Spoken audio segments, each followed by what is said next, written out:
பெரியவா துடிகளே சரணம். நல்லது நடக்கும், நல்லது மட்டுமே நடக்கும். நம்மளுடைய சேனலை சப்ஸ்கிரைப் செய்த அனைவருக்கும் என் பணிவான வணக்கங்கள், கோடான கோடி நன்றிகள். இன்றைக்கி இந்த பதிவில் என்ன பார்க்க போகிறோம் அப்படின்னா, நம்ம ஒரு செயல் செய்யறதுக்காக வெளியில் கிளம்புறோம். பிள்ளைங்களுக்கு என்ன சொல்கிறது, ஸ்கூலில் சேர்க்கறதுக்கு, காலேஜில் சேர்க்கறதுக்கு, இல்லை யார்கிட்டயாவது பணம் வாங்கிறதுக்கு, இல்லை பேங்க்குக்கு போகிறோம், ஒரு நகையை மீட்கணும்னு போகிறோம். ஏதோ ஒரு நல்ல செயல்களுக்காக, ஏதோ ஒரு காரியத்துக்காக நம்ம வெளியில் கிளம்புறோம். ஆனால் நிறைய தடைகள் வருது, பிரச்சனைகள் வருது, எங்களால் அதை தொடர முடியல, அதை பண்ண முடியல அப்படின்னு நம்ம யோசிச்சுட்டே இருக்கோம். அப்படின்னா இதுக்கு ஒரு எளிமையான வழி. ஒன்று, நீங்கள் பிள்ளையாரை நினச்சி பிள்ளையார் கோயில் முன்னாடி செதிர்காய் விட்டுட்டு போனீங்க அப்படின்னா வரக்கூடிய தடைகள் எல்லாமே சிதறிவிடும். அதனால தான் செதிர்காய் விடுறது அப்படின்னு சொல்லுவாங்க.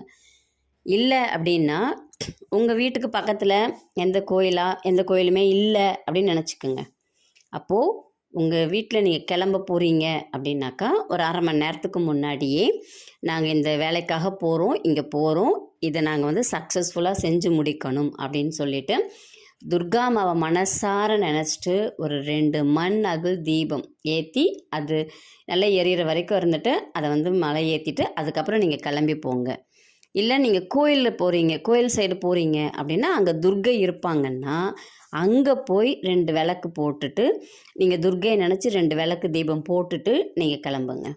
அப்போது உங்களுடைய செயல் என்ன மாதிரி தடைகள் வந்தாலும் துர்கா அம்மா அதை தீர்த்துருவாங்க. ஒன்று விநாயகர் இல்லைன்னா துர்கை, இவங்க 2 பேரில் யாராவது ஒருத்தவங்களை பிடிச்சிக்கிட்டு நீங்கள் செய்யுங்க. இல்லை 2 பேருக்குமே செய்கிறீங்களா, 2 பேருமே 2 சைடு பக்கபலமாக உங்களுடைய செயல்களை அற்புதமாக முடிச்சு கொடுப்பாங்க. நம்பிக்கையோடு செய்யுங்க, நல்லது மட்டுமே நடக்கும், நல்லதே நடக்கும். ஜாதகம் பார்க்கணும், மலர் மருத்துவம் கற்றுக்கொள்ளணும் அப்படின்னா, இல்லை உங்களுக்கு ஏதாவது கவுன்சிலிங் தேவைப்படுது அப்படின்னா இந்த பதிவில் வரக்கூடிய எண்ணுக்கு தொடர்பு கொள்ளுங்கள். நன்றி, வணக்கம். நல்லது நடக்கும், நல்லது மட்டுமே நடக்கும்.